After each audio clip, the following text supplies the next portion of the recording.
Doctor Reshma Rajbhoi, gynaecologist and IVF consultant, Satara. OPD मध्ये एक खूप कॉमनली प्रश्न विचारला जातो की मॅडम, प्रेग्नन्सीमध्ये केळं खाल्लं तर चालेल का?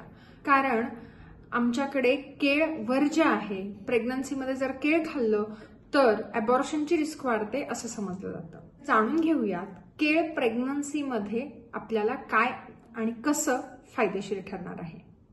केळामध्ये कोणते पोषक घटक आहेत त्याच्याविषयी पहिला जाणून घेऊयात. केळामध्ये फॉलिक ऍसिड असतं, की आपल्याला सगळ्यांनाच माहिती आहे की फॉलिक ऍसिडचं सप्लिमेंटेशन आपल्याला दिलं जातं प्रेग्नन्सी राहण्याच्या आधी 3 महिन्यांपासून, की जेणेकरून बाळामध्ये व्यंग येऊ नये, मणक्यांचे विकार येऊ नये, की ज्याला आपण स्पायना बायफिडा किंवा अनेन्केफॅली असं म्हणतो. दुसरी गोष्ट केळामध्ये जी असते ती लोह, आयर्न, की जे HB मेंटेन करण्यासाठी खूप महत्वाचं असतं, की अॅनिमियाचं प्रमाण जे आहे ते कमी करण्यासाठी केळाचा आपण वापर करू शकतो. पुढचा एक घटक आहे व्हिटॅमिन सी, की जे अँटीऑक्सिडंट आहे आणि लोह ऍब्सॉर्प्शन करण्यासाठी व्हिटॅमिन सी खूप फायदेशीर ठरतं. पुढचा घटक म्हणजे पोटॅशियम. पोटॅशियम जे आहे ते BP कंट्रोल करण्यासाठी खूप फायदेशीर ठरतं. त्याच्यानंतर ओमेगा 3 फॅटी ऍसिड, की जे बाळाच्या मेंदूच्या वाढीसाठी आवश्यक असतं, की जे आपण बाहेरून देतो आणि ते केळ खाल्ल्यानंतर ते आपल्याला नॅचरल ओमेगा 3 फॅटी ऍसिड मिळत असतं. प्रामुख्याने फायबर, की प्रेग्नन्सीमध्ये बद्धकोष्ठता म्हणजे शौचास साफ न होणं हा जो प्रामुख्याने एक जो इश्यू असतो त्याच्यावरती केळ हे खूप फायदेशीर आहे. कारण हे चोथायुक्त फायबर जे आहे ते आपल्याला पोट साफ होण्यास मदत करतं.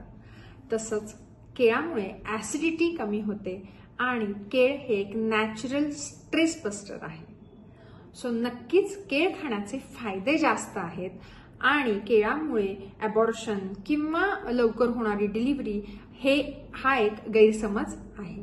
केळ खाण्याचे फायदे जास्त आहेत हे लक्षात घेणं गरजेचं आहे. कोणत्या महिलांमध्ये केळाचं सेवन जे आहे ते मॉडरेट अमाऊंट मध्ये सांगितलं जातं, तर खूप महत्वाचं म्हणजे केळामध्ये कॅलरी इंटेक जास्त असतो आणि त्याच्यामुळे प्रेग्नन्सी इंड्यूस डायबिटीस ज्यांच्यामध्ये आहे, की प्रेग्नन्सीमध्ये डिटेक्ट होणारा डायबिटीस जो आहे, जर अशा प्रेग्नंट महिला आहेत त्यांच्यामध्ये मात्र केळाचं आपण सेवन डॉक्टरांच्या सल्ल्याने आणि मॉडरेट अमाऊंट मध्ये सांगतो.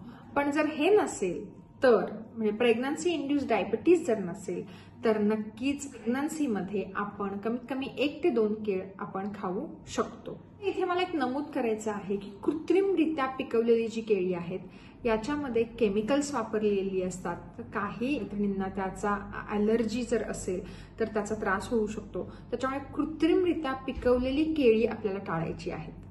आणि खूप महत्वाचं म्हणजे अजून एक प्रश्न असतो की आम्ही लाल केळी, रेड बनाना आम्ही खाऊ शकतो का?